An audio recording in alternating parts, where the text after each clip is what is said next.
ही जाएंगे लगभग।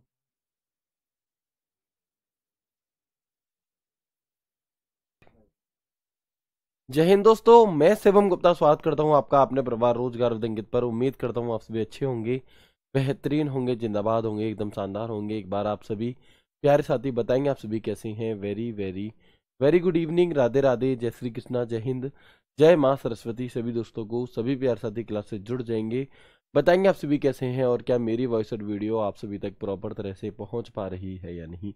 एक बार सभी साथी कंफर्म करेंगे, फिर शुरू करते हैं हम अपनी एक शानदार, एक बेहतरीन, एक लाजवाब क्लास को, जो कि रहने वाली है आपके यहाँ पर MS एक्सेल का पार्ट 5।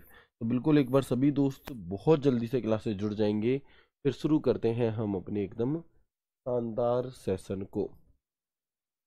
चलो ठीक है, तो बहुत बढ़िया, जल्दी जल्दी से एक बार सभी दोस्त जुड़ जाएंगे, फिर आगे बढ़ते हैं और देखते हैं। मैं भी बहुत अच्छा हूँ, ठीक है। चलो, तो आगे बढ़ने से पहले देखेंगे कितनी प्यारी लाइन लिखी है कि I will win not immediately but definitely, यानी कि मैं जीतूंगा, जरूर नहीं है बहुत जल्द, लेकिन ये बात पक्की है, तय है कि जीतूंगा ही जीतूंगा। और इसके लिए आपको सिर्फ और सिर्फ अपने ऊपर विश्वास रखना है और एक सही मार्ग चुन करके, जो कि आपने चुन चुके हो, उस पर लगातार आपको मेहनत करनी है, ठीक है। हो सकता है कि सफलता थोड़ी देरी से मिले, लेकिन जितना ज़्यादा सफलता टाइम लेगी, यकीन मानिए वो उतनी ही बड़ी होगी और वो उतनी ही ज़्यादा खुशी भी हमें देती है। कई बार ऐसा होता है कि हमें बहुत मेहनत करने के बावजूद भी वो चीज़ नहीं मिलती जिसे हम चाहते हैं, लेकिन इसका सिर्फ एक मतलब होता है कि भगवान हमें उससे कुछ वो देना चाहता है जो हमारी सोच से भी परे है। तो बिल्कुल बहुत अच्छी तरह से क्या है, पॉजिटिव माइंड के साथ लगातार आप लोगों को मेहनत जैसे आप कर रहे हैं वैसे ही करनी है। हो सकता है सफलता में थोड़ा समय जरूर लग रहा है, लेकिन जिस दिन मिलेगी, जो दिन तुम्हारा होगा, फिर वो मतलब एकदम अलग ही होगा, ठीक है। तो आगे बढ़ते हैं और देखते हैं यहाँ पर कल की क्लास में हमने जो चीज़ सीखी थी लास्ट में, उसी का एक बार हम यहाँ पर क्या कर लेते हैं, रिवीजन टाइप कर लेते हैं। अगर मैं कहूँ तो आप मुझे बताएंगे इसका आंसर। यदि सेल J10 में E=E5+2 9 लिखा जाता है, अब देखो यहाँ पर थोड़ा सा बदलाव हुआ है, और फिर सेल J10 में को कॉपी करके P16 में पेस्ट किया जाता है, तो बताओ P16 सेल पर क्लिक करने से फॉर्मूला बार में क्या दिखाई देगा, है ना। तो आप देखेंगे कि if E5+2 9 is written in cell J10 and then cell J10 is copied and pasted in P16, then what will appear in the formula bar on clicking on P16 cell। अब कल की क्लास में क्या हो रहा था, कि E5 plus, मतलब दोनों में सेल एड्रेस दिया था, लेकिन अब एक में सेल एड्रेस दिया है और एक में नंबर दे दिया है हमें। तो कुछ भी नहीं करना इसमें, आपको कुछ भी नहीं करना, आपको सिर्फ और सिर्फ आपको क्या करना है, तो आप देखेंगे जैसे सेल J10 है, इसमें क्या लिखा हुआ है हमारा फॉर्मूला J10 में, तो आप कहेंगे J10 में एक फॉर्मूला लिखा है E5+2 9। अब इसे किस में पेस्ट किया गया है, J10 को P16 में।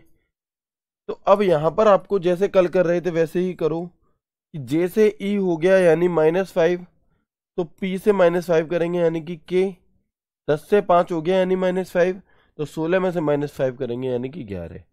अब ये अगर सेल एड्रेस होता तो उसके अकॉर्डिंग कंपेयर करते, लेकिन ये सेल एड्रेस नहीं है, ये ओनली नंबर है।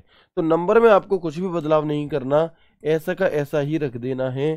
तो K11+29 इसका आंसर हो जाएगा। क्या हो जाएगा, K11+29 इसका आंसर हो जाएगा। इसमें आपको कुछ भी नहीं जोड़ना, ये तब जोड़ते आप जब यहाँ पर सेल एड्रेस दिया जाता, लेकिन ये सेल एड्रेस नहीं है, सिर्फ नंबर है। तो यहाँ पर आपको कोई भी ऐसा बदलाव नहीं कर, ठीक है, बिल्कुल, है ना। इसके अब बिल्कुल ये बात कल से थोड़ी सी डिफरेंट थी, तो एक बार में समस्या आई होगी, लेकिन अगर मैं इस सवाल को ऐसे करूं तो बताओ अब इसका आंसर क्या होगा। यदि सेल, अब देखो जो चीज आप सोच रहे थे वो यहां पर लगेगी, कि यदि सेल I16 में एक फॉर्मूला लिखा जाता है आपका E7+L8, और इस I16 को कॉपी करके Q13 में पेस्ट किया जाता है, किसमें, इसे Q13 में यदि पेस्ट किया जाता है तो बताओ कि Q13 में आपको क्लिक करने पर फॉर्मूला बार में क्या दिखाई देगा। अब हम क्या करेंगे, यहाँ पे I से E है ना, I से E हो रहा है यानी कि -4 हो रहा है, तो Q से -4 करोगे तो M आएगा। 16 से 7 हो रहा है यानी -9 हो रहा है, 13 में से 9 घटाओगे तो 4 आएगा। I से L यानी +3, Q में +3 करोगे T आएगा। 16 से 8 यानी -8, 13 में से 8 घटाओगे तो 5 आएगा। ठीक है। अब यहाँ पर आप में से कुछ दोस्त एक गलती कर रहे होंगे, वो ये कि इस वाले में आधा कर रहे हो कि जैसे ई हो गया 5 आधा हो गया 10 5 आधा हो गया। नहीं, आधे का कोई लॉजिक नहीं होता। आपको माइनस कितना हो रहा है ये चेक करना है। ठीक है, आपको माइनस कितना हो रहा है सिर्फ और सिर्फ ये चेक करना है। ठीक है, तो प्लीज एक बार मुझे बताएंगे ये दोनों ही चीजें आपको समझ में आ गई है और यस और नो, है ना।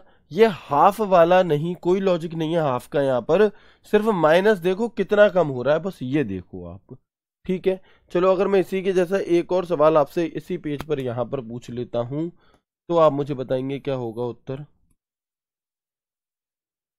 कि मान लो एक सेल है T24 और सेल T24 में एक फॉर्मूला लिखा जाता है =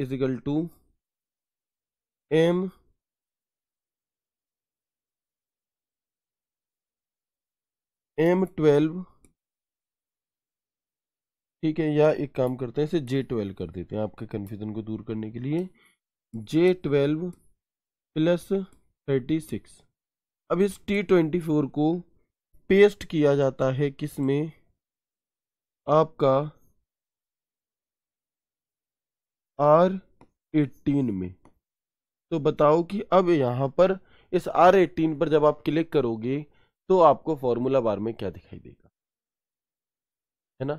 तो आपको यहाँ पर फॉर्मूला बार में क्या दिखाई देगा हम कैसे देखेंगे।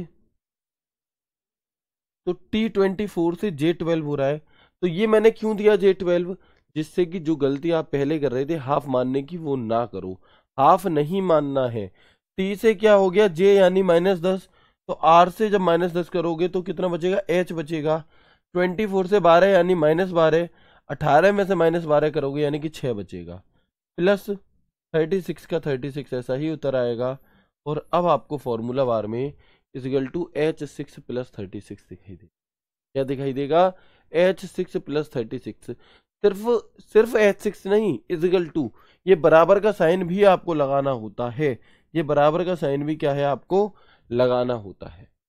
क्लियर है, यहां तक बात समझ में आ गई, बहुत बढ़िया। अब इसके बाद हम कुछ और बात करते हैं। जैसे MS एक्सेल में क्या होता है कि जब एक से अधिक सेल को एक बार में कॉपी करना हो तो उसके लिए कीबोर्ड पर कंट्रोल की को होल्ड करते हुए माउस के साथ सेल बॉर्डर को ड्रैग करते हैं। When more than one cell is to be copied at once, then while holding the control key on the keyboard drag the cell border with the mouse. मतलब देखो इसका क्या मतलब है, मैं आपको दिखाता हूँ प्रैक्टिकली। पहले एक बार मुझे आप बता दें कि यहां तक मैंने जो भी बातें आपको बताई वो समझ में आ गई। वेरी गुड सर जी, आप शादी में नहीं जाओगे, भैया शादी में जाऊंगा लेकिन आप लोगों को पढ़ा करके जाऊंगा। ठीक है, चलो ऐसे ही आप लोग करते हो, जो तुम्हारे घर पे कोई शादी होती है रात की और तुम पूरे दिन उछले उछले घूमते हो, है ना, खाना पीना भी नहीं खाते हो कि सीधे रात को ही दावत तोड़ेंगे, तो भाई वो नहीं करना होता है। आपको पूरा फोकस शादी पर ही नहीं लगाना होता। जब जाओगे तब देख लेना, लेकिन उसके अलावा जो पूरे दिन का टाइम है उसमें पढ़ाई ही करनी है कि एक भूला भटका शादी का कार्ड आ गया कहीं से तो पूरे दिन खुश खुश और उछले उछले डोल रहे हैं कि आज तो दावत खाने जाएंगे, तो उस खुशी में पढ़ ही नहीं रहे। ऐसा नहीं करना है ना। मैं भी जाऊंगा लेकिन जो हमारा काम है, जो कर्तव्य है, उसे निभा करके जाएंगे। अब ये उसी टाइम पर होती है अगर क्लास तो ठीक है, तो छोड़ सकते हैं। लेकिन जब भैया वो बाद में है ना, शादी रात की है, तो वहां पे बाद में जाएंगे। पहले अपना जो काम है उसे तो किया जाए अच्छे से। आगे बढ़ते हैं और देखते हैं अब ये कहना क्या चाह रहा है। तो मैंने यहाँ पर MS एक्सेल को ओपन किया, मैंने यहाँ पर क्या किया, MS एक्सेल को ओपन किया और यहाँ पर मतलब आप लोगों को क्या है कि बहाने चाहिए, कैसे भी करके थोड़ा सा बहाना मिल जाए ना पढ़ने का, बस हल्का सा जुकाम हो गया, खांसी हो गई, आज तबीयत सही नहीं, आज नहीं पढ़ेंगे। भाई ये सिलेक्शन लेने वाले गुण नहीं होते। ठीक है, तो अब हम यहाँ पर क्या देखेंगे, देखो ये जो मैंने लास्ट लाइन आपको बताई इसका क्या मतलब था। मान लो मैंने लिखा दिल्ली पुलिस, दिखाई दे रहा आप सभी को।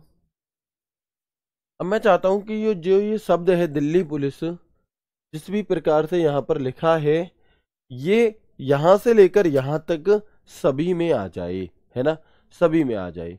तो हम क्या करेंगे, तो हम क्या करेंगे, अपने यहाँ पे हम अपने माउस में कौन सा बटन दबाएंगे, कंट्रोल बटन, माउस में हम अपना, सॉरी कीबोर्ड में कंट्रोल बटन दबाएंगे।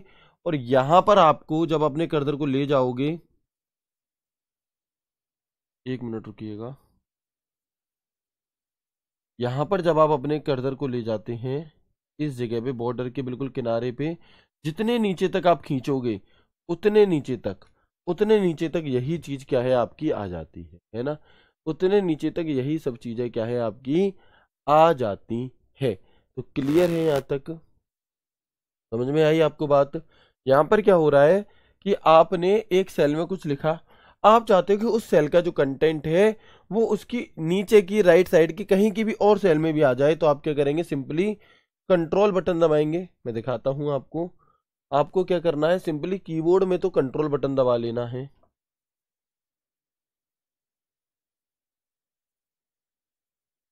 ठीक है। और कंट्रोल बटन दबाकर जहां भी आप इसे ले जाओगे, वहां वहां क्या लिख जाएगा आपका, दिल्ली पुलिस लिख जाएगा। चाहे आप ऊपर की तरफ ले जाओ, चाहे इसे नीचे की तरफ ले जाओ, कंट्रोल बटन आपका दबा होना चाहिए। उन सभी सेल में ये डेटा क्या है आपका कॉपी हो जाता है। कंट्रोल डी से ये नहीं होता, कंट्रोल डी अलग चीज है। कंट्रोल डी से क्या होगा कि ये वाली सेल खाली है, मैंने कंट्रोल डी बटन दबाया, ऊपर वाली सेल आ गई। लेकिन कंट्रोल बटन दबाकर जहां तक मैं ड्रैग कर रहा हूं वो डेटा वहां वहां तक आपका आ जा रहा है, ठीक है। चलो, तो ये लाइन आपको समझ में आ गई कैसी थी। अब इसके बाद एम एस एक्सेल में एक ऑप्शन होता है ड्रैग एंड डाउन का। हालांकि ये चीजें अब जो मैं आपको अगले 15 मिनट में पढ़ाऊंगा, ये चीजें अभी तक आपसे दिल्ली पुलिस ने नहीं पूछी हैं, है ना। ये चीजें आपसे दिल्ली पुलिस ने अगले 2 दिन से, मतलब अगले पेपर में जो निकल के गए हैं उनमें नहीं पूछी हैं बिल्कुल भी। लेकिन ऐसा नहीं है कि आगे नहीं पूछी जा सकती, मैं इसीलिए आपको एडवांस लेवल पर लेकर के चलता हूँ। इससे पहले भी जब 2023 वाला पेपर हुआ था आपका, तो उससे पहले मैंने आपको बहुत सारी ऐसी चीजें पढ़ाई थी जो पहले कभी नहीं पूछी गई। अब क्योंकि वो पहले कभी नहीं पूछी गई का मतलब ये तो नहीं था कि आगे नहीं पूछी जाएंगी, तो मैंने वो चीजें आपको पढ़ाई एडवांस लेवल पर जाकर के, और वो पूछी भी गई। तो इसी प्रकार से अब ये चीज मैंने पहले भी पढ़ाई थी लेकिन नहीं पूछी गई, तो इसका मतलब नहीं है कि इस बार नहीं पूछी जाएगी। देखो, भले ही पूछी ना जाए उसमें नुकसान नहीं है, लेकिन पूछ ली जाए और हम पढ़कर ना जाए उसमें बहुत बड़ा नुकसान है ना। तो हमें अपनी तैयारी पूरी मजबूत करके चलनी है। तो उसी के आधार पर आप यहाँ पर देखेंगे ड्रैग एंड डाउन क्या होता है। तो पहले एक बार पढ़ लेते हैं, समझ तो मैं आपको समझा तो प्रॉपर दूंगा ही। वॉइस एकदम परफेक्ट आ रही है, एकदम चकाचक है यहाँ से। एक बार मुझे बताएंगे कि क्या आवाज मेरी आप सभी तक प्रॉपर तरह से पहुंच पा रही है, यस और नो। बहुत बढ़िया, हाँ बिल्कुल। तो आप देखेंगे यहाँ पर, आप देखेंगे एक्सेल विकल्प में ड्रैग एंड ड्रॉप, इसी को हम फिल हैंडल भी कहते हैं, फिल हैंडल के रूप में भी जाना जाता है। प्लस आइकन है, एक प्लस आइकन होता है जो माउस या कर्सर को चयनित सेल के दाईं ओर नीचे ले जाने पर दिखाई देता है। इस प्लस आइकन का उपयोग करके हम सक्रिय सेल फॉर्मेटिंग श्रृंखला या किसी भी पैटर्न को बाएं दाएं ऊपर नीचे खींच सकते हैं। क्या मतलब है जी इस बात का, इस बात का मतलब ये है कि जैसे सेल होती हैं छोटी छोटी, ठीक है, तो जो एक्टिव सेल होती है उस एक्टिव सेल के यहाँ पर एक ऐसे बहुत छोटी सी एक ऐसे बिंदी सी होती है ऐसी, ठीक है। तो जब आप क्या करते हो, जब आप अपने माउस के कर्सर को वहां पर ले जाते हो तो ये प्लस आ जाता है। यहाँ पर क्या आता है, आपका माउस का जो कर्सर है वो प्लस के फॉर्म में कन्वर्ट हो जाता है, ठीक है। तो जैसे ही आप इस प्लस को प्रेस करके और नीचे की तरफ या राइट या लेफ्ट की तरफ ले जाते हैं कर्सर को, तो वो कैसे काम करता है हमारा, है ना। बिल्कुल, ड्रैग एंड डाउन भी है, ड्रैग एंड ड्रॉप भी है, फिल हैंडल भी है, तीनों नाम इसके हैं आपके। तो श्रृंखला, इसमें क्या होगा, तो हम सक्रिय सेल की जो फॉर्मेटिंग है, जो एक्टिव सेल की जो फॉर्मेटिंग है, जो सीरीज है, जो पैटर्न है, उसे आगे फॉलो अप करवा सकते हैं। कैसे? तो देखते हैं कुछ ऐसे। देखो, यही चीज तो अभी अभी हमने की थी। ये है आपका दिल्ली पुलिस, ठीक है। यहाँ पर एक सेल में मैंने ये लिख रखा है, ओके। अब आपको क्या करना है, आप चाहते हो कि ये जो दिल्ली पुलिस लिखा है ये यहां से लेकर के नीचे तक आ जाए, ठीक है। तो हम क्या करेंगे, एक मिनट रुकिएगा।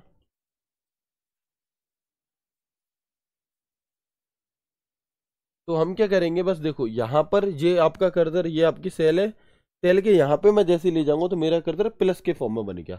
अब मैं इसे क्लिक करके और नीचे की तरफ जैसे ही खींचूंगा, जितना भी लंबा खींचूंगा, उस सब में दिल्ली पुलिस आ जाएगा। उस सब में क्या आ गया, दिल्ली पुलिस आ गया। क्या सर ये सिर्फ नीचे की तरफ ही काम करता है? नहीं, जिधर भी आप इसे प्लस करोगे, इसी यही फॉर्मेटिंग आपकी, यही लिखा हुआ टेक्स्ट, तो ये आपका हो गया, ठीक है। समझ में आ गया? Very good. इसके अलावा आप और आगे देखेंगे तो जानेंगे कि सेल रेंज को सिलेक्ट करके हम अगर कंट्रोल डी बटन दबाएंगे तो पहली सेल जो सिलेक्ट की है का फॉर्मेट व डेटा सब बाकी सेल में कॉपी हो जाएगा। यानी कि after selecting the cell range we will press the control D button, then the format and data of the first cell which is selected will be copied to all the remaining cell. मतलब अभी नहीं आई बात समझ में? अभी आएगी, देखो। अब अभी तक हम क्या कर रहे थे, अभी तक हम या तो कंट्रोल बटन दबा रहे थे या फिर बिना कंट्रोल बटन दबाए भी हम अपने माउस से यहाँ पे क्लिक करके प्लस पे और ऐसे खींच रहे थे। लेकिन इसके अलावा एक दूसरा ऑप्शन होता है कि मान लो ये दिल्ली पुलिस लिखा है, दिखाई दे रहा है छोटा सा, यहाँ पे दिखाई दे रहा है, यहाँ पे लिखा हुआ है। अब यहां से लेकर यहां तक मुझे क्या चाहिए, दिल्ली पुलिस ही चाहिए, यही फॉर्मेट पूरा चाहिए। तो मैं सिंपली क्या करूंगा, अपने माउस से जहां तक चाहिए वहां पे सिलेक्ट करूंगा। जैसे मैंने इसे सिलेक्ट करा और मैंने यहां तक सिलेक्ट करा, ठीक है। मैंने क्या किया, यहां से यहां तक की रेंज सिलेक्ट कर दी और फिर हमने यहां पर कंट्रोल डी बटन दबा दिया। कौन सा बटन दबा दिया? कंट्रोल डी बटन दबा दिया। तो आप देख पाएंगे, दोबारा बताऊं, ये है, यहां से मैंने लेकर के यहां तक की रेंज सिलेक्ट कर दी, ठीक है। अब मुझे कुछ नहीं करना, अपने कीबोर्ड में सिर्फ और सिर्फ कंट्रोल डी बटन दबा देना है। तो सब में जितनी भी सेल हमने सिलेक्ट करी हैं उन सभी में क्या हो जाएगा, आपका जो ऊपर वाला फॉर्मेट था वही इस सब में आ जाएगा। नॉर्मली कंट्रोल डी बटन दबाने से क्या होता है, बिना सिलेक्ट करे, तो भाई बिना सिलेक्ट करे अगर आप कंट्रोल डी बटन दबाते हैं तो सिर्फ एक सेल में डेटा आता है। लेकिन जहां तक की रेंज को आप सिलेक्ट कर रहे हो, है ना, जहां तक की रेंज को आप क्या कर रहे हो, सिलेक्ट कर रहे हो, वहां तक इसे ले जाने के लिए हम किसका प्रयोग करते हैं, कंट्रोल डी बटन का प्रयोग उसी लाइन में कर रहे होते हैं। तो यही बात यहाँ पर लिखी गई है। जैसे उदाहरण के तौर पर मैंने यहाँ पर फोटो भी लगाया है, जिससे आप इसे भूले ना, कि हमने टारगेट डीपी लिखा और फिर इसी लाइन की कुछ और सेलों को, रेंज को सिलेक्ट करा और फिर हमने यहाँ पर कंट्रोल डी बटन दबा दिया। तो जैसे ही आपने यहाँ पर कंट्रोल डी बटन दबाया तो बाकी की सभी सेल में, बाकी की सभी सेल में यहाँ पर टारगेट डीपी आपका ऑटोमेटिक लिख गया। आई बात समझ में? चलो, उदाहरण यही बात है कि सेल B2 को सिलेक्ट करके टारगेट डीपी लिखकर शिफ्ट बटन दबाकर सेल D6 पर क्लिक करते हैं, वह कंट्रोल डी बटन दबाने से B2 से D6 में मध्य रेंज में आने वाली सभी सेल में टारगेट डीपी अपने आप लिख जाएगा, या मैं कहूं तो कॉपी हो जाएगा, है ना। क्या हो जाएगा आपका, कॉपी हो जाएगा।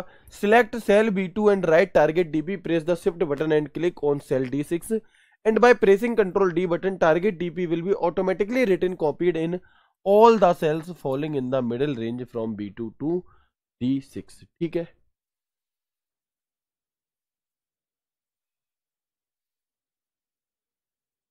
क्लियर है यहां तक की चीजें? चलो, ये बात भी आपको समझ में आ गई। अब एक चीज होती है ऑटोफिल। इस ऑटोफिल को समझना, ये चीजें जब आप एमएक्स एक्सेल में जब प्रैक्टिकली काम करोगे ना तो बहुत काम में आएंगी ये चीजें आपको। ऑटोफिल क्या चीज है? तो ऑटोफिल मतलब ऑटोमेटिक फिल। एक सेल में जानकारी दर्ज करने के बाद समान डेटा को ऑटोफिल करने के लिए एक्टिव सेल के निचले के दाएं कोने में छोटा वर्ग को खींचकर यानी कि ड्रैग कर सकते हैं। मतलब कि जैसे ये सेल है आपकी, ठीक है, तो इस सेल में क्या होता है कि यहाँ पर एक ऐसे छोटा सा बॉक्स होता है, एक छोटी सी बिंदी होती है, एक छोटा सा चौकोर डिब्बा होता है आपका। और आपको क्या करना होता है, आपको क्या करना होगा कि इसमें जो भी लिखा है, ठीक है, मान लो 1 लिखा है तो उसी को आपने इसे सिलेक्ट करा, नीचे ड्रैग कर दिया, वो सब में पहुंच गया। यदि अब ये तो बात आप देख चुके हो, दिल्ली पुलिस मैंने लिख करके इसे नीचे ड्रैग करा था तो वो सभी में आ गया है ना, तो वो सभी में आ गया। लेकिन यदि एक ही नंबर को ऑटो फिल करने के लिए कम से कम एक सेल में डेटा फिल करना होगा, यदि बढ़ती हुई गिनती को ऑटो फिल करना है तो 2 सेल में डेटा फिल करना होगा। If at least one cell has to be filled with data to autofill the same number, if the increasing count is to be autofilled, then data has to be filled in 2 cells। नहीं आई बात समझ में? अभी आएगी। देखो, अगर आप क्या चाहते हो, देखो यहां पर आप देखना, मैंने यहां पर 1 लिखा, 1।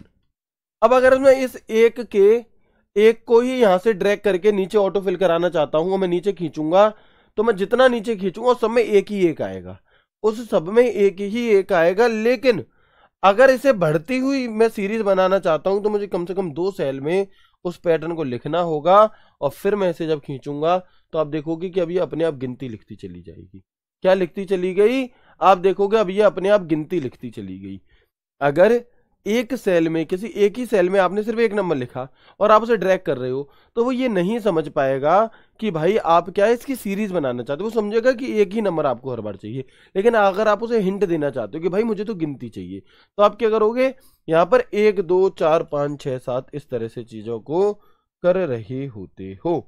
ठीक है, तो यहां पर आपको बात समझ में आ गई कि अगर एक ही नंबर चाहिए तो एक सेल में फिल करेंगे, लेकिन अगर बढ़ती हुई गिनती को ऑटो फिल करना है तो कम से कम 2 सेल आपको दिखानी होंगी। उदाहरण ये गया जो अभी मैंने दिखाया कि यदि A1 सेल में एक टाइप किया और उसे ड्रैग किया, तो जिस सेल तक हमने ड्रैग किया है उन सभी में एक ऑटो फिल हो जाएगा। जैसे कि यहां पर हमने एक किया और फिर उसे खींचा तो सभी में एक हो गया। क्लियर है? लेकिन एग्जाम्पल नंबर 2, यदि A1 सेल में एक टाइप किया और A2 सेल में 2 टाइप किया, फिर उसे ड्रैग किया, तो जिस सेल तक हमने ड्रैग किया है उन सभी में अपने आप 2 से आगे की गिनती क्या होती हैं, आपकी आ जाती हैं। ठीक है, जैसे कि A3 और A4 में है, जैसे कि आप देख सकते हैं यहां पर क्या है, 1 और 2 मैंने लिखा तो 1 2 3 4 5 आ गया। ठीक है, अच्छा मैंने 1 2 नहीं लिखा, मैंने 15 16 लिखा, तो वो 15 16 से आगे की गिनती दे देगा। वो क्या करेगा, यहाँ पर 15 16 की आगे की गिनती हमें यहाँ पर दे देता है। ठीक है, कोई दिक्कत यहां तक बताएंगे? तो ये काफी काम की चीजें हैं जो आपसे आपके पेपर में पूछी जाती हैं। ठीक है,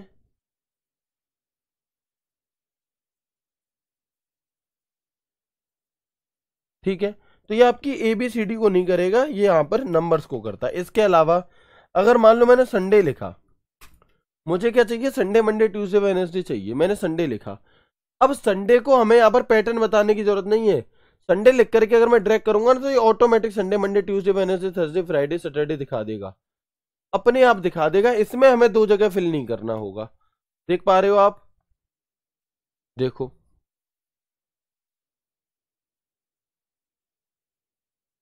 ठीक है, तो यहां पर क्या है आपका, Sunday Monday Tuesday Wednesday Thursday Friday सिर्फ एक में ही लिखने से आ गया। मान लो मैंने यहां पर लिखा मंडे, ठीक है, और मैं इसे खींचूंगा तो ये मंडे से आगे अपने आप ट्यूसडे वेडनेसडे थर्सडे फ्राइडे, इसमें हम एक में भी लिख सकते हैं।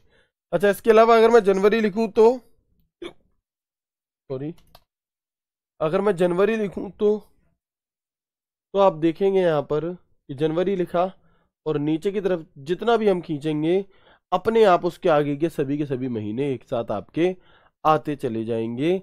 जनवरी फरवरी मार्च अप्रैल मई जून जुलाई अगस्त सितंबर अक्टूबर नवंबर दिसंबर, इस तरह से। ठीक है भैया, आई बात समझ में? यस और नो बताएंगे मुझे जल्दी से। ठीक है, अब एक भाई पूछ रहे हैं सर अगर टेबल लिखनी हो तो बिल्कुल लिख सकते हो भाई। लो, आप उसे पैटर्न दे दो नंबर्स का कि 2 4 दे दिया, फिर 2 4 से मैंने जब खींचा तो 2 4 6 8 10 16 12 जी अपने आप आने लगे। ठीक है, पैटर्न दे दो, क्या दे दो, बस आप अपनी तरफ से यहाँ पे जैसे मैंने 3 और 9 दे दिया, तो अब आप देखोगे ये पैटर्न बन गया आपका। सॉरी, 3 और 6 दे दिया, अब आप इसे खींचोगे तो ये क्या है, ये इसकी टेबल बना दी इसने। ठीक है,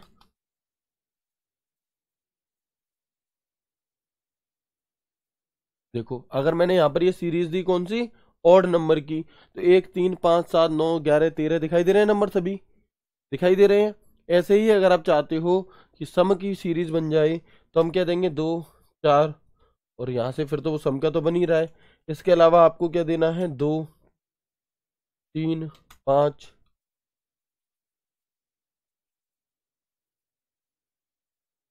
ठीक है। तो ये आपका क्या है, इस तरह से यहाँ पर ये चीजें आपकी होती हैं। तो क्या ये बात समझ में आई और क्या ये बात काम की है, यस और नो? अब देखो यही चीजें मैंने आपको और आगे लिखा रखी हैं जो मैंने अभी आपको दिखाई। जैसे नोट, जनवरी फरवरी या संडे मंडे को ऑटोफिल करने के लिए सिर्फ एक सेल में लिखना होता है, उसके बाद नीचे की ओर ड्रैग करने पर आगे के माह दिन अपने आप ऑटोफिल हो जाते हैं। जैसे सेल A1 में जनवरी लिखकर नीचे की ओर ड्रैग करते हैं, करने पर आगे की सेल में फरवरी मार्च अप्रैल आदि अपने आप क्या होंगे, फिल होते चले जाएंगे। ठीक है जी, जनवरी लिखा, नीचे की तरफ ड्रैग करा, फरवरी मार्च अप्रैल में ही अपने आप आ गया। संडे सिर्फ एक सेल में लिखा और इसे आगे की तरफ ड्रैग किया तो ये आपका अपने आप आ गया। ठीक है, वेरी गुड सर, हमें संडे ही चाहिए तो क्या करेंगे, तो भाई क्लिक करके फिर कंट्रोल डी बटन दबाओ, वही वाला है ना। फिर क्या करो, फिर क्लिक करके कंट्रोल डी बटन दबाओ। अब जब एक से अधिक सेल में किसी सेल को एक बार में कॉपी करना हो तो उसके लिए कीबोर्ड पर कंट्रोल की होल्ड करते हुए माउस के साथ सेल बॉर्डर को ड्रैग करते हैं। ये चीज हम पढ़ चुके हैं शुरू में ही। तो बताओ ये सभी चीजें जो आपको समझ में आ गई, जो भी अभी हमने यहाँ पर आपको ड्रैग एंड डाउन ये चीजें बताई, ये आपको समझ में आई हैं सर नो, है ना? काफी काम की चीजें हैं आपकी। Very good. तो ये चीजें जब आप प्रैक्टिकली काम करते हैं ना तब ये बहुत यूज में आती हैं। तो सभी चीजें समझ में आ रही हैं, यस और नो?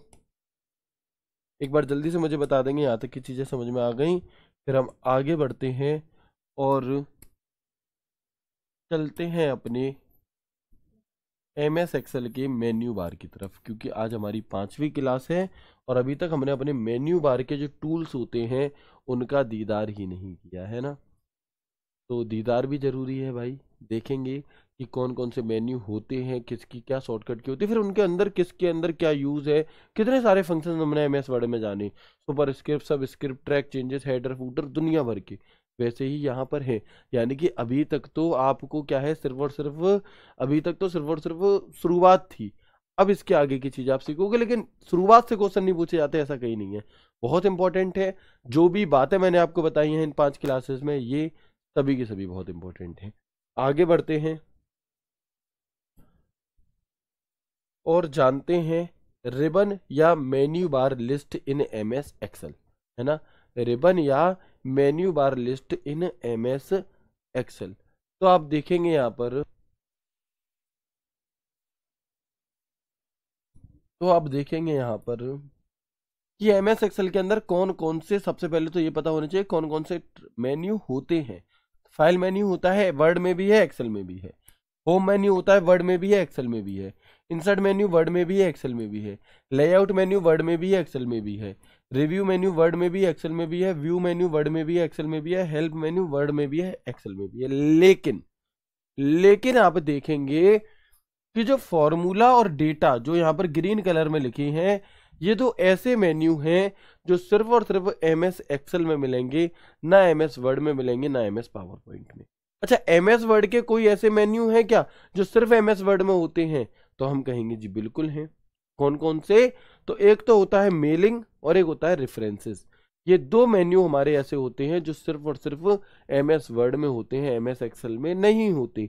बिल्कुल उसी तरह से फॉर्मूला और डेटा मेन्यू जो हैं ये MS एक्सेल में होते हैं, MS वर्ड या MS पावर पॉइंट में नहीं हो।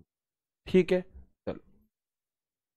तो इनकी अगर मैं शॉर्टकट की बात करूं, अब लगभग शॉर्टकट कीज आपको याद होंगी, जो MS वर्ड में थी वही थी, बस कुछ शॉर्टकट की चेंज हो जाती हैं। कैसे? तो ऑल्ट F शॉर्टकट की किस चीज की है? फाइल टैब की, जानते हो आप। ऑल्ट H शॉर्टकट की किसकी है? होम टैब की, जानते हो। ऑल्ट N शॉर्टकट की किसकी है? इंसर्ट टैब की, जानते हो। ऑल्ट P शॉर्टकट की किसकी है? लेआउट टैब की, ये भी आप जानते हो। लेकिन जो नया है वो है Alt+M फॉर्मूला टैब इन एक्सेल। अच्छा, आप मुझे बता सकते हो कि Alt+M शॉर्टकट की हमारी MS वर्ड में किस टैब को ओपन करने के लिए थी? ठीक है, हाँ, डिजाइन टैब भी आपका इसमें नहीं है बिल्कुल। Alt+A data tab in MS Excel. Alt+R Word में भी रिव्यू के लिए था, यहाँ भी रिव्यू के लिए है। Alt+W view menu. और हेल्प की शॉर्टकट की क्या है आपकी, तो हेल्प के लिए शॉर्टकट की होती है F1। क्या होती है हेल्प के लिए शॉर्टकट की हमारी, तो वो होती है आपकी F1, बिल्कुल मेलिंग टैब की होती है MS वर्ड में। तो ये मेन्यू वगैरह सब कुछ समझ में आ गया। जब हम फाइल टैब पर क्लिक करते हैं तो जो व्यू हमारे सामने खुलता है, इसे हम क्या कहते हैं, इसे हम बैक स्टेज व्यू कहते हैं। क्या कहते हैं, इसे हम यहाँ पर बैक स्टेज व्यू कह रहे हो। ठीक है, तो अब मैं आपको यहाँ पर एक बार जो भी चीज़ें हमने आज की क्लास में पढ़ी हैं ये सभी चीज़ें रिवाइज करा देता हूँ, है ना। जो भी चीज़ें हमने आज की क्लास में पढ़ी हैं अभी तक, इन सभी चीज़ों को मैं आपको एक बार रिवाइज करा देता हूँ अच्छे से, ठीक है। तो देखेंगे आप, बहुत आहिस्ता से देखिएगा, बिल्कुल दिमाग को पूरी तरह से सामने लाकर। कल हमने सीखा था कि J10 में अगर इस फॉर्मूले को कॉपी करते हैं और किसी और में उस सेल को पेस्ट करते हैं तो उसके फॉर्मूला बार में क्या दिखाई देगा। तो अगर दोनों में सेल एड्रेस है तो दोनों में बदलाव हो रहा था। लेकिन आज जो हमने देखा वहां पर हमें पता चला कि भैया जहां अगर सेल एड्रेस है तो वो तो चेंज होगा, लेकिन नंबर है तो वो चेंज नहीं होगा, वो वैसा का वैसा ही रहेगा। सर जो चीज आपने कल हमें बताई थी, क्या आप इसे एक बार हमें इसे प्रैक्टिकल दिखा सकते हैं? बिल्कुल दिखा सकते हैं भाई। तो देखो, और देखो कि इसकी जरूरत कहाँ पड़ती है। अच्छा ये भी आज देख ही लो आप कि ये जो मैं आपको कॉपी पेस्ट सिखा रहा हूं इसकी आपको जरूरत कहाँ पड़ती है। तो देखना, मान लो मैंने लिखा PDF, तो मान लो मैंने लिखा आपका अमाउंट, ठीक है। यहाँ पे मैंने नहीं, यहाँ पे हम लिखते हैं, रुको, यहाँ पे हम लिखते हैं आइटम, यहाँ पर हम लिखते हैं प्राइस, और यहाँ पर हम लिखते हैं फाइनल अमाउंट, ठीक है।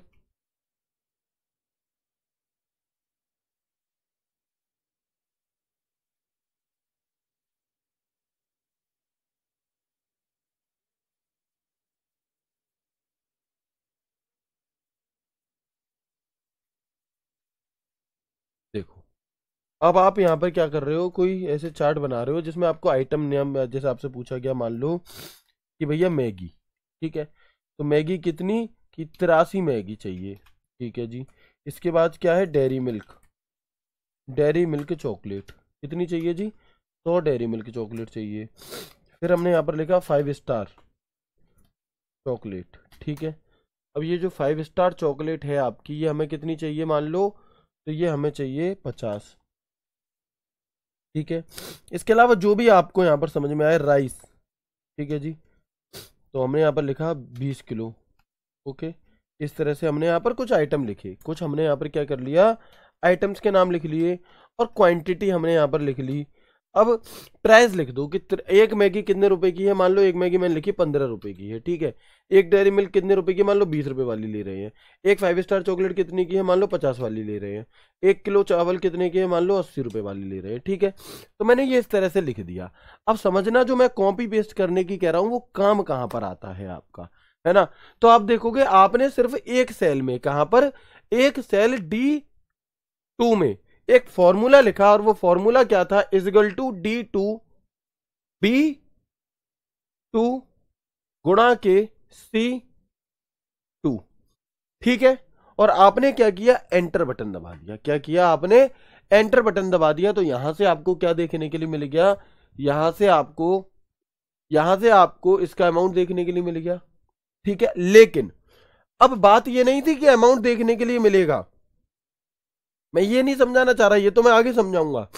फिलहाल आप देखो कि सेल D2 में हमने फॉर्मूला क्या लिखा था, इजिकल टू B2 गुणा C2। अब मुझे बता दो कि अगर सेल B2 में एक फॉर्मूला लिखा जाता है, कौन सा, इजिकल टू C2 गुणा D2, और इस B2 को कॉपी करके मैं,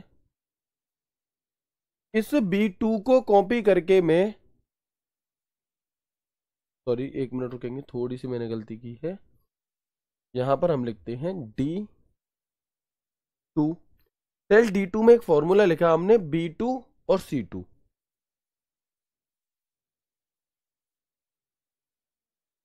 D2 और C2, ठीक है। अब अगर इस D2 को मैं D3 में पेस्ट करता हूं तो आप मुझे बताएं कि D3 के फॉर्मूला बार में हमें क्या दिखाई देगा। तो D3 के फॉर्मूला बार में हमें यहां पर क्या दिखाई देगा। तो अब आप क्या कहेंगे, भैया D से B हो रहा है, यानी कि यहां भी D से B होगा। 2 का 2 रहा, 3 का 3 कर दो। D से C हो गया, यानी कि D से C कर दो। 2 का 2 रहा, 3 का 3 कर दो। ठीक है, यही हम चाहते हैं, देख लो यही रहेगा कि नहीं। तो आपने जैसे ही इस वाली सेल को इसे यहां से कॉपी किया और नीचे वाली में लाकर पेस्ट किया, तो आप जब अब इसके फॉर्मूला बार में देखोगे, आप जब अब इस जहां पर ये 2000 आया ना, जहां पर आपने पेस्ट किया, इसके फॉर्मूला बार में देखोगे तो आपको इजगल टू B3 गुणा C3 दिखाई देगा। दिखाई दे रहा है। अब आपको यहां पर B3 गुणा C3 दिखाई देगा। ठीक है, तो ये चीज प्रूफ हो गई कि ये ऐसे करके चेंज हो जाता है। लेकिन इसका यूज क्या था? इसका यूज ये था कि आपको फॉर्मूला सिर्फ एक ही जगह पर लगाना पड़ेगा। यहां पर आपने एक जगह फॉर्मूला लगा दिया, अब सब जगह ऐसे पेस्ट कर दो, आप देखोगे वो अपनी सुविधा के अनुसार सब में फॉर्मूला लगा करके सबका आंसर दे देगा, जैसे कि आप यहां पर देख पा रहे हैं। इसलिए इस चीज की जरूरत पड़ती है। अब ये मुझे बता दो कि कल से जो हम इतना दिमाग मार रहे थे इस चीज में, क्या ये आपको अच्छे से समझ में आ गई कि जब भी हम कोई ऐसी टेबल चार्ट वगैरह बना रहे होते हैं तो हमें बार बार गुणा ना करना पड़े, एक जगह हमने लगा दिया, उसी को सब जगह फॉर्मूले को पेस्ट कर दो, तो वो ऑटोमेटिक उससे रिलेट करके जिस तरह से ऊपर हुआ था उसी तरह से सब में उसी संबंध को सेट करके और पूरे में गुणा अपने आप कर दे। ठीक है, बिल्कुल ठीक है, वेरी गुड। तो इसका यूज किस लिए होता है ये बात आपको समझ में आ चुकी होगी, और कैसे हम ये करते हैं ये भी आपको समझ में आ गया। इसके बाद यदि सेल I16 में, ये आप देख चुके हैं, अभी अभी हमने किया। इसके बाद हमने बात की कि जब एक से अधिक सेल में को एक ही बार में कॉपी करना हो तो कीबोर्ड पर कंट्रोल बटन दबा के आप खींच सकते हो, डायरेक्ट भी खींच सकते हो। फिर एक शब्द होता है आपका ड्रैग एंड ड्रॉप या फिल हैंडल या ड्रैग एंड डाउन। तो इसमें क्या होता है कि नीचे की तरफ यहाँ प्लस का आइकन आता है, और प्लस के आइकन खींच करके आप फॉर्मेटिंग वगैरह को आगे की सेल्स में भी ले जा सकते हैं। जैसे कि सेल रेंज को सिलेक्ट करके कंट्रोल डी बटन दबाकर आपने कहीं पर एक शब्द लिखा और पूरी सेल रेंज सिलेक्ट कर ली और कंट्रोल डी बटन दबा दिया। तो कंट्रोल डी बटन दबाने से क्या होगा, जहां तक कि आपने सिलेक्ट करी है वहां तक क्या हो जाएगा आपका, वहां तक आपके सभी में ये चीज आ जाए, वही शब्द लिखा आ जाएगा, जैसे कि उदाहरण बता दिया आपको। फिर अगर हमें क्या करना है कि ऑटो फिल करना है, तो अगर एक नंबर ही आगे बढ़ाना है तो एक लिख दिया, उसी को खींच दिया, तो वही चीज खिंचती चली जाएगी आपकी। लेकिन अगर आप किसी सीरीज को दिखाना चाहते हो तो एक दो उस सीरीज के 2 अक्षर कम से कम आपको लिखने पड़ेंगे, और फिर सिर्फ सीधे सिलेक्ट करके, है ना, फिर सीधे सिलेक्ट करके आप नीचे ऐसे खींच सकते हैं। इसके बाद हम देखेंगे अगर संडे मंडे चाहिए तो सिर्फ एक सेल में लिख दो, खींच दो, अपने आप आ जाएगा। ऐसे ही अगर जनवरी फरवरी चाहिए, एक सेल में लिख दो और नीचे की तरफ खींच दो, तो वो भी अपने आप आपका यहाँ पर आ जाता है। ठीक है, और फिर मैंने आपको यहाँ पर बताया कि MS एक्सेल के अंदर कौन कौन सी हमारी क्या होती हैं, सेलें मौजूद होती हैं। तो आप कहेंगे MS एक्सेल के अंदर हमारे कौन कौन से मेन्यू होते हैं, file, home, insert, layout, formula, data, review, view, help, ये होते हैं। बाकी सबको आप जानते थे, फॉर्मूला और डेटा नए हैं और इनकी शॉर्टकट की Alt+M और Alt+A होती। हाँ बिल्कुल, फॉर्मूला लगा करके भी ड्रैग आप कर सकते हो, वही काम करेगा, है ना। बिल्कुल आप फॉर्मूला लगाकर ड्रैग कर सकते हैं। हाँ, चाहे गुणा करना हो चाहे प्लस करना हो, ये इसीलिए सेल रेंज सेट की जाती हैं। ये जो मैं आपको रिलेटिव सेल रेफरेंस बता रहा था कि यहाँ से कॉपी करके तो ये कैसे चेंज होता है, ये इसीलिए होता है, एक जगह आपको फॉर्मूला लगाना पड़े, बाकी सब जगह अपने आप काम बन जाए। अच्छा, आप मुझे ये बता सकते हैं कि यदि मैं आपको एक सवाल दे रहा हूं, यदि सेल A1 में जनवरी लिखकर उस सेल को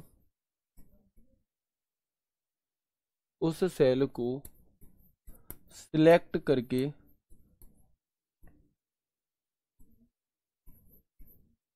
नीचे की ओर ड्रैग करने, नीचे की ओर सेल A16 तक ड्रैग करने से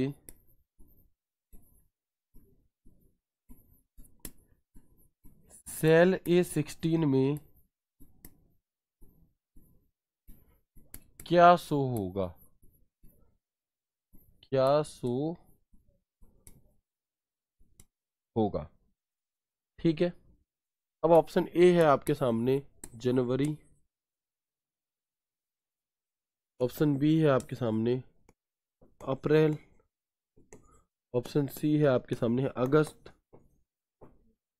और ऑप्शन डी है आपके सामने दिसंबर। बताओ, लगाएंगे दिमाग? बहुत बढ़िया है ना। मतलब मेरे आंसर लिखने से पहले, मेरा पूरा सवाल उतारने से पहले ही आप लोगों का आंसर एकदम परफेक्ट आने लगा। यही चीज होती है कि जब आप कॉन्सेप्ट्स को अच्छे से समझ जाते हैं, फिर एग्जामिनर कितना भी आगे बढ़ने की, उछलने की, कूदने की कोशिश करे, वो आपसे आगे नहीं जा सकता। बहुत शानदार है ना, सच में बहुत अच्छे। तो आप देखोगे कि भैया A1 से लेकर A12 तक तो दिसंबर खत्म, और फिर क्या है आपका A13 से फिर जनवरी चालू हो जाएगा, A14 से फरवरी, A15 से मार्च, तो A16 से क्या है अगेन अप्रैल, अगेन अप्रैल, वही रिपीट होता है। ठीक है, तो अप्रैल इसका बिल्कुल परफेक्ट आंसर है। अब मैं पूरी तरह से समझ चुका हूं कि आपको ये सभी बातें अच्छे से समझ में आ चुकी। बहुत बढ़िया। अब हम आगे बढ़ते हैं और देखते हैं यहाँ पर कि इस फाइल टैब के अंदर कौन कौन से ऑप्शन होते हैं। तो कुछ भी ऑप्शन नया नहीं है, जो आपने MS वर्ड में पढ़ा था वही यहाँ पर है। तो आप चाहो तो नोट डाउन करना, मत चाहो तो मत करना, लेकिन जो बहन नोट्स बनाती हैं वो जरूर नोट डाउन करेंगी। ठीक है, तो आप देखोगे यहाँ पर कि एक तो होम बटन दिया होता है, होम टैब नहीं है, एक होम नॉर्मली दिया होगा। इसकी सहायता से हम एक ब्लैंक वर्कबुक या अन्य टेम्पलेट ले सकते हैं, व रिसेंटली ओपन फाइल को भी फाइल शो होती हैं। कैसे? तो कुछ ऐसे, ये है ना, यहाँ पर एक आपका होम का ऑप्शन होता है, वहां से आप ये चीजें कर सकते हो। इसके अलावा अब न्यू का काम क्या था MS वर्ड में? न्यू का काम क्या था? एक न्यू डॉक्यूमेंट फाइल बनाने के लिए बिल्कुल उसी प्रकार से, बिल्कुल उसी प्रकार से MS एक्सेल में एक नई वर्कबुक फाइल लेने के लिए हम न्यू का प्रयोग करते हैं। और इसकी शॉर्टकट की क्या होगी? तो जैसे MS वर्ड में Ctrl+N थी, सेम टू सेम डिट्टो यहाँ पर भी Ctrl+N रहेगी। ओपन क्या होता है आप जानते हो या नहीं जानते? बिल्कुल जानते हैं। ओपन किसी पहले से मौजूदा फाइल को या आपके द्वारा सेव की हुई फाइल को खोलने के लिए, ओपन करने के लिए हम ओपन का प्रयोग करते हैं। तो ओपन सेव किए हुए काम या सेव की हुई फाइल को खोलने के लिए, to open a saved work और सेव्ड फाइल, क्या शॉर्टकट की होती है आपकी? तो Ctrl+O होती है। लेकिन वो शॉर्टकट की जो Ctrl+O के अलावा भी काम करती है, तो वो होती है हमारी Ctrl+F12, है ना। चाहे आप Ctrl+O बटन दबा दो, चाहे आप Ctrl+F12 दबा दो, इन्फो आपकी फाइल की इंफॉर्मेशन आपको देने के लिए, अपनी फाइल की इंफॉर्मेशन लेने के लिए। सेव क्या है जी? अपने किए हुए काम, बनाई गई फाइल को सुरक्षित सेव करने के लिए सेव होता है ना। तो सेव की शॉर्टकट की क्या होती है आप सभी जानते हैं। सेव की शॉर्टकट की, इसीलिए मैं आपसे कह रहा था कि अगर आप MS वर्ड को पढ़ लोगे तो ये चीज़ें अपने आप आपको बहुत अच्छे से समझ में आ जाएंगी, क्योंकि जो अब मैं आपको बता रहा हूँ यहाँ पर, ये सभी की सभी चीज़ें हम MS वर्ड में ऑलरेडी पढ़ चुके हैं। तो सेव क्या होता है? अपनी फाइल को सेव करने के लिए, और Shift+F12 इसकी क्या होती है? शॉर्टकट की हो। ठीक है, चलो इसके बाद सेव एज का काम क्या होता है? तो अब ये दोबारा समझाने की जरूरत नहीं पड़ रही मुझे, है ना। MS वर्ड को पहले पढ़ने से फायदा ये हुआ कि अब जो ये चीजें हैं इन्हें समझाने की जरूरत नहीं है। सेव एज क्या होता है आप ऑलरेडी जानते हो, है ना। तो आप देखेंगे यहाँ पर, वेरी गुड, तो आप देखेंगे यहाँ पर कि एक ही फाइल को अलग अलग नए नाम से सेव करने के लिए, एक ही फाइल को दूसरे नाम से दूसरे स्थान पर सुरक्षित करने के लिए, सेव करने के लिए हम किसका प्रयोग करते हैं? सेव एज का। और सेव एज की शॉर्टकट की क्या होती है हमारी? तो वो F12 होती है। यही MS वर्ड में थी और यही यहाँ पर, है ना, यही MS वर्ड में थी और यही यहाँ पर है। प्रिंट क्या है जी? तो किए हुए काम को प्रिंट करने के लिए, और इसकी शॉर्टकट की क्या होती है? तो एक तो होती है Ctrl+P, इसके अलावा एक और होती है हमारी control plus shift plus F12। Control plus shift plus F12, इससे भी आप क्या है अपने प्रिंट वाले पार्ट को ही खोल सकते हैं। आगे बढ़ेंगे। प्रिंट प्रीव्यू किस लिए होता है आप जानते हो कि प्रिंट निकालने से पहले आपने जो भी काम किया उसका प्रिंट आकर निकलेगा कैसा, ये देखने के लिए हम प्रिंट प्रीव्यू का प्रयोग करते हैं। तो प्रिंट निकालने से पहले अपने कार्य को देखने के लिए कि प्रिंट आकर कैसा निकलेगा, to see how the print will look before the print your work, तो इसकी शॉर्टकट की दो होती हैं, कंट्रोल F2 या फिर कंट्रोल प्लस ऑल्ट प्लस आई या ऑल्ट प्लस कंट्रोल प्लस आई, एक ही बात है। ठीक है, तो ये सभी चीजें वही वाली हैं जो एमएस वर्ड में थी, ये सभी चीजें वही वाली हैं जो एमएस वर्ड में थी, यस और नो। तो ये फाइल टैब हमें यहाँ पर कंप्लीट मैं आपको बता दे रहा हूँ बस। शेयर फाइल को शेयर करने के लिए, एक्सपोर्ट फाइल को एक्सपोर्ट करने के लिए किसी दूसरी फाइल पीडीएफ में, क्लोज फाइल को बंद करने के लिए, और इसकी शॉर्टकट की क्या होती है हमारी, तो कंट्रोल प्लस W होती है। ऑल्ट प्लस F4 से भी आप अपने एमएस एक्सेल को बंद कर सकते हैं, और अगर ये दोनों मौजूद ना हो तो आप कंट्रोल प्लस F4 से भी इन्हें कर सकते हैं। लेकिन अगर ये सब मौजूद है तो आपकी जो फर्स्ट प्रायोरिटी है वो कंट्रोल W और ऑल्ट F4 होगी। ठीक है, तो आज की क्लास को हम यहीं तक रखते हैं, है ना। उम्मीद करता हूँ मैं ये सभी चीज़ें जो भी मैंने आपको बताई ये समझ में आ चुकी होंगी। जो भी आपका जो अभी फाइल टैब हमने यहाँ पर किया ये आपको बहुत अच्छे तरह से समझ में आ गया होगा, एक एक पॉइंट, और इसमें हमने मैक्सिमम चीज़ों का रिवीजन किया। कुछ भी नया नहीं मिला आपको फाइल टैब में तो बस बताते चले गए, तो ये नोट्स मत करो, है ना, ये नोट्स मत करना। आपको पहले से ही पता है कि इसके अंदर बस जो नई चीज़ें थी उन्हें आप ऐड ऑन कर लोगे। क्लियर है, यहाँ तक बता देंगे मुझे? ठीक है, नहीं मैं बता चुका हूँ कि ये सब लिखा हुआ है तो दोबारा लिखने की जरूरत नहीं है। ठीक है, वेरी गुड, बहुत बढ़िया, है ना। तो आज की क्लास को हम यहीं तक रखते हैं। मेरी आप सभी से एक रिक्वेस्ट है, वो ये कि भाई आप किसी भी एक कमेंट को पकड़ करके पूरी क्लास में कॉपी पेस्ट मत किया करो, क्योंकि मैं लाइव क्लास में रिप्लाई कर नहीं सकता और आपका इससे फोकस बिगड़ता है। मैं ये बात रोज रोज हर एक बच्चे को तो नहीं बता सकता। आप समझना चाहें समझें, ना समझना चाहें तो अपना टाइम बर्बाद करें, है ना। मैं तो सिर्फ आपको एक सही सलाह दे सकता हूँ, है ना। तो प्लीज कॉपी पेस्ट लगातार लगातार लगातार ना करते रहा करें, क्योंकि इससे आपका ध्यान सिर्फ कॉपी पेस्ट करने में लगा रहता है, मैं क्या पढ़ा रहा हूँ उस पर नहीं होता।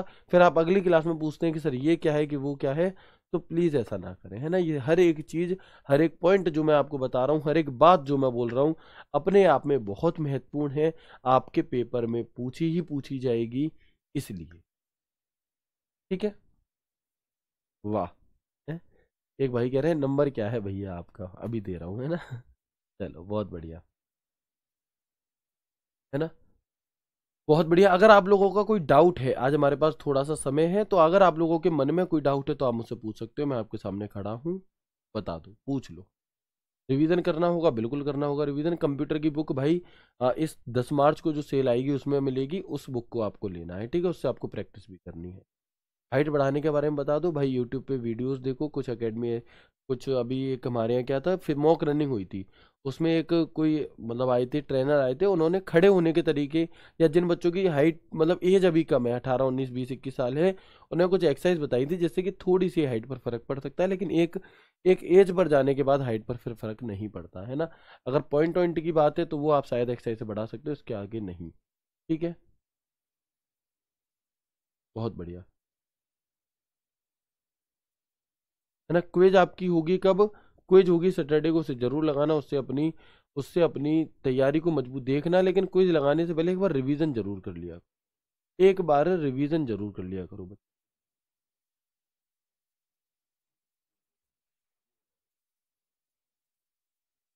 तो मुझे एक भी डाउट ऐसा नहीं दिख रहा है यहाँ पर जो सच में बहुत काम का हो, है ना। चलो, सभी चीजें समझ में आ रही हैं साथ के साथ। ट्रिपल सी इससे हो जाएगा, इसके अलावा कुछ नहीं करना, परेशान मत हुआ करो बिल्कुल भी। पहले दिल्ली पुलिस से डायरेक्ट नौकरी मिल रही है वो बुरी लग रही है, भाई ट्रिपल सी करना अच्छी बात है, लेकिन दिल्ली जैसे सीख रहे हो ना, इसे सीख जाओ, ट्रिपल सी अपने आप हो जाएगा, परेशान मत हो, और पूरा फोकस करो कि इसी में नौकरी लग जाए, ट्रिपल सी कहीं पर भी तुम्हें लगाने की जरूरत ही ना पड़े। उम्मीद करता हूँ आपको क्लास बहुत अच्छी लगी होगी। पढ़ते रहिए, खुश रहिए, है ना, घर वालों का और अपना ख्याल रखिए। मौसम चेंज हो रहा है, तबीयतें बिगड़ रही हैं, तो ख्याल रखिए अपना, क्योंकि थोड़ा सा भी क्या अगर लापरवाही करने से लंबी छुट्टी आपकी हो सकती है, वो ना हो। तो मिलते हैं आपसे कल की क्लास में एक नए एक शानदार सेशन के साथ, है ना, MS एक्सेल के नेक्स्ट पार्ट यानी कि पार्ट 6 के साथ। तब तक के लिए राधे राधे, जय श्री कृष्ण।